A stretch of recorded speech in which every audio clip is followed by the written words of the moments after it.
Hello there, Tarot Tube. So I just looked at the calendar and it really sunk into me that it was November 30th and this is the last day of November, and I had meant to make a video for the Native American History Month here in the United States, and suddenly I find myself throwing it together at the last minute. So I'm sure I'm missing something.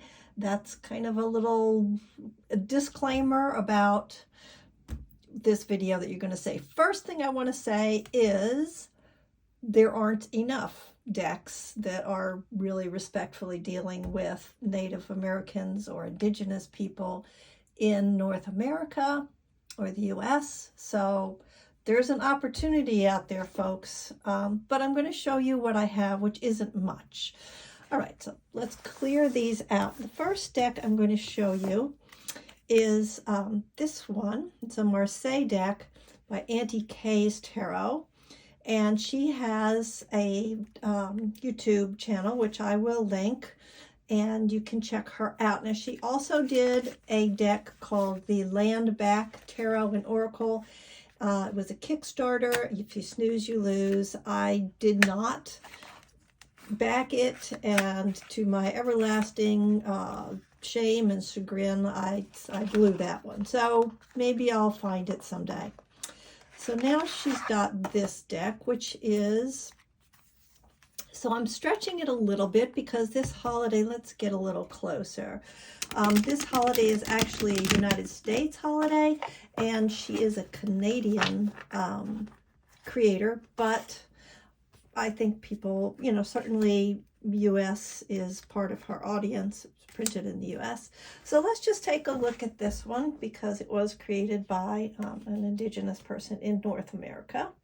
And let's see, I'm going to change this a little bit. As I said, I'm kind of rushing through this one because I kind of blew it. And it is a Marseille deck.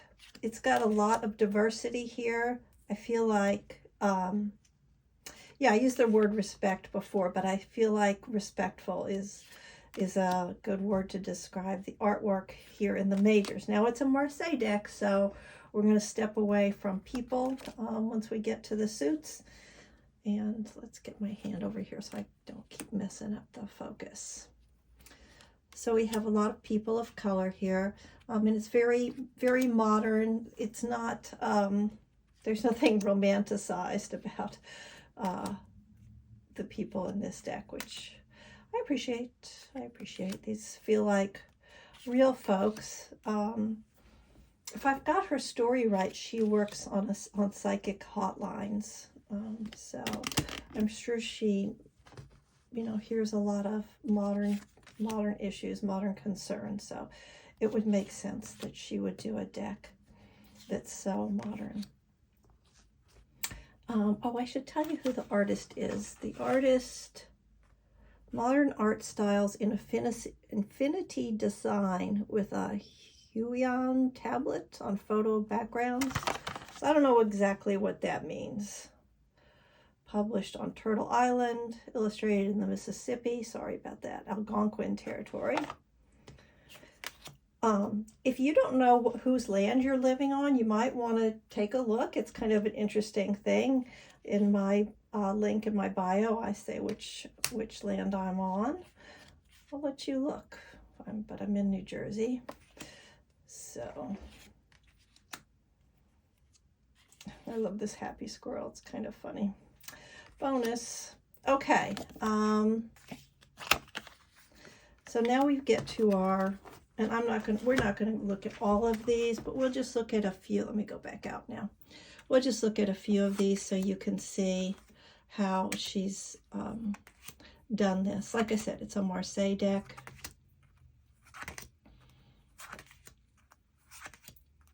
It's really pretty.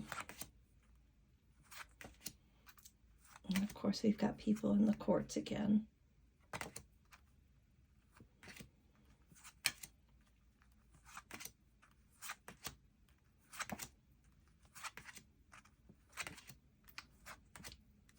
So you get the idea of what it looks like. A lot of flowers in the cup suit.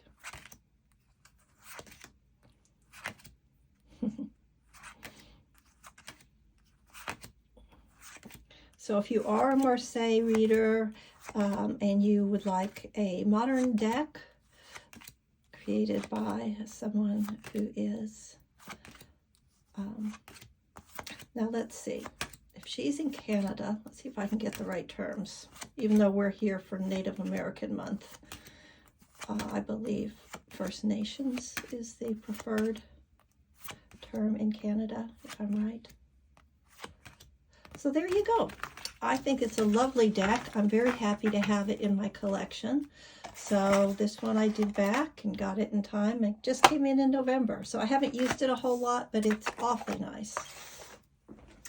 All right, the next deck that I have that has got just a few, because it is, you know, this oracle, it's gods, goddesses, gods, and guardians, but it's from all around the world. So, you know, the fact that they only have 3 that are, that we could think of as being from the Americas is, you know, not surprising. That's a fair representation. So she would be from Mesoamerica, Mexico, probably, what we think of as Mexico. This is Inuit, and so the America connection is Alaska, but also in Greenland. And this would be Hawaii, which is currently, you know, that's one of the states in the U.S. Okay, so there is that one. This is the goddesses, gods, and guardians. So there is representation there. All right, this one, this deck, which I got for ancestral work. I'm not loving my angle here. Sorry about that. Which I got for ancestral work. I have not been able to use it successfully for ancestral work. However, it is a lovely deck. And each of the suits in this deck, they're reaching out to peoples around the world for each of the suits. Here we go. So 4 racial groups, using their words: Japanese swords, Egyptian staves, British cups, and Native American sacred circles. Each culture is portrayed during a distinct historical epoch: the Japanese feudal era, the Egyptian 19th dynasty of Ramses II, Arthurian Britain, and post-contact America. So in terms of, you know, ancestral path work, I'd have to be really thinking in terms of, you know, not just my biological ancestors, but a sort of global way of looking at it. But let's just take a look at the Sacred Circles, Pentacles suit, which would be portraying Native American subjects. Yeah, we'll say subjects. So here's the 2. I guess I could tell you which one's which, right? Just so you know what the creators were thinking. Oh, and let's credit the creators. So the text is by Tracy Hoover, and the deck is by Julie Kuchia-Watts. I think I've got that kind of right. And, oh wait, they go, no, I shouldn't say backwards. They go quartz first. Okay, so the King of Sacred Circles is Grandfather Thunder, an undeviating, serious attitude of watchfulness, one who is slow to anger but volcanic in eruption. Stern, implacable, steady, noble, reliable, courageous, persevering. Weak aspects include volatile responses or overreacting. So that's Grandfather Thunder. And here's the Queen of Sacred Circles, Grandmother Moon. Wisdom of the feminine maternal principle, wisdom of the grandmothers, elders, or ancestors, nurturance, being cared for, the release of one's burdens to a willing recipient, unconditional love and acceptance, the bounty of the earth is available for the taking. Actually, let me make it look like that so you see the backs, the pretty backs. Okay, Princess of Sacred Circle. So the princess is learning experiences, reverences for the growth processes made possible through the union of the sun and the earth, can represent one's genetic father, or, wait, I'm reading the wrong one. Prince.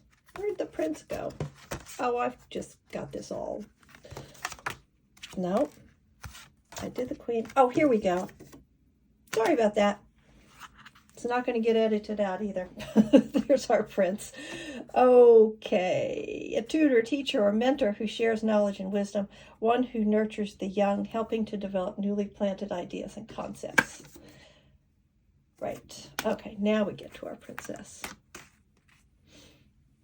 Mother Earth. A person with a strong connection with the earth, which can manifest as a concern for the environment, concern for animals and children, or domestic concerns of the home and hearth.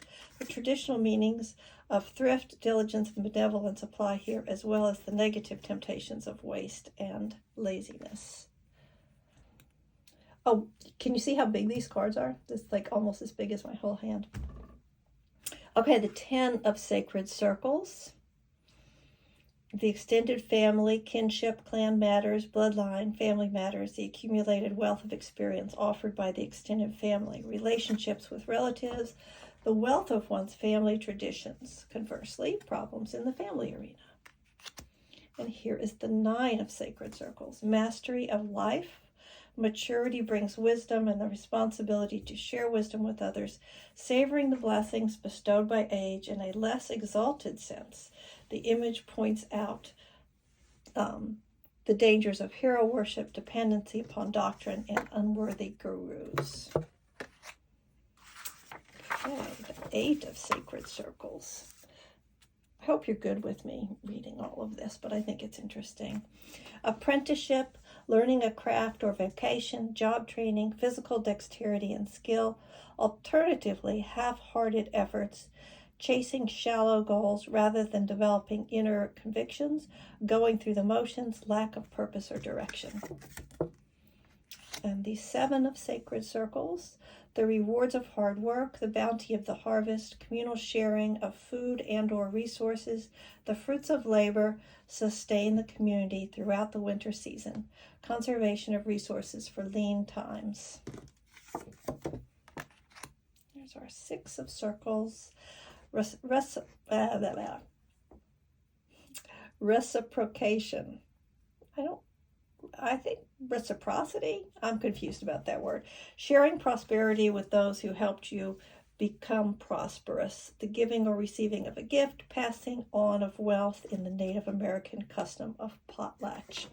If you don't know what potlatch is, look it up. It's fascinating. And really a fascinating tradition. Okay, 5 of Sacred Circles, searching for a direction or purpose in life, tapping the subconscious for direction, a spiritual retreat, spiritual risk, the pause between preparing for and undertaking a spiritual ordeal. The 4 of Sacred Circles, the home environment as basis for life's experiences, creating harmony in one's home or work environment, setting things in motion, following thorough preparation, and beginning a phase of a task or project.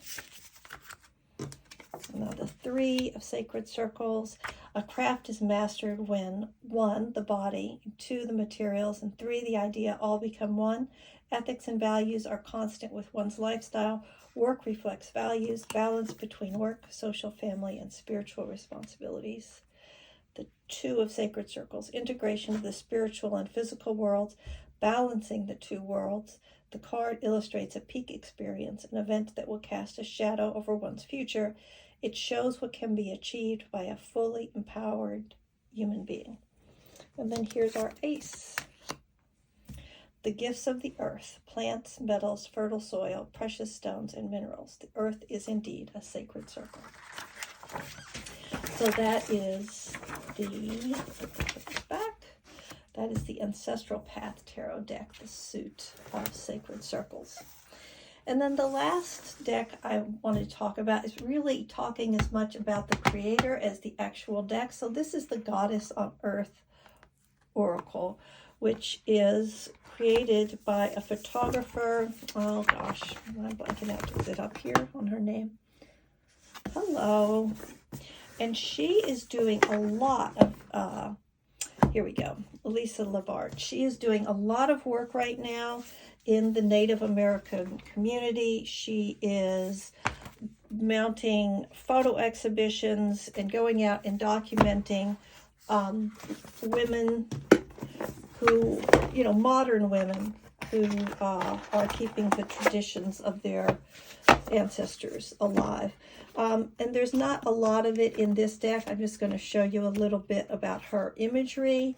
There are some things in here. So all of these are living people enacting a goddess.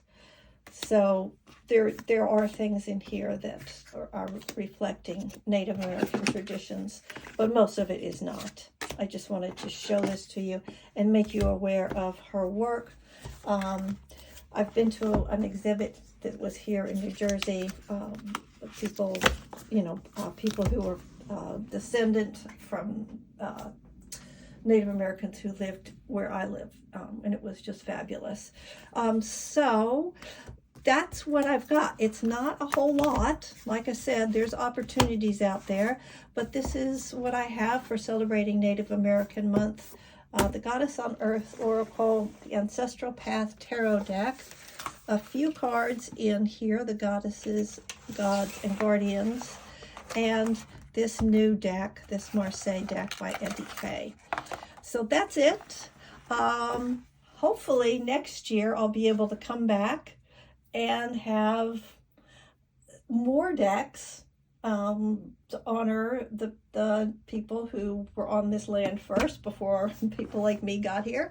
And maybe I'll get my hands on the land back deck. Who knows? Who knows?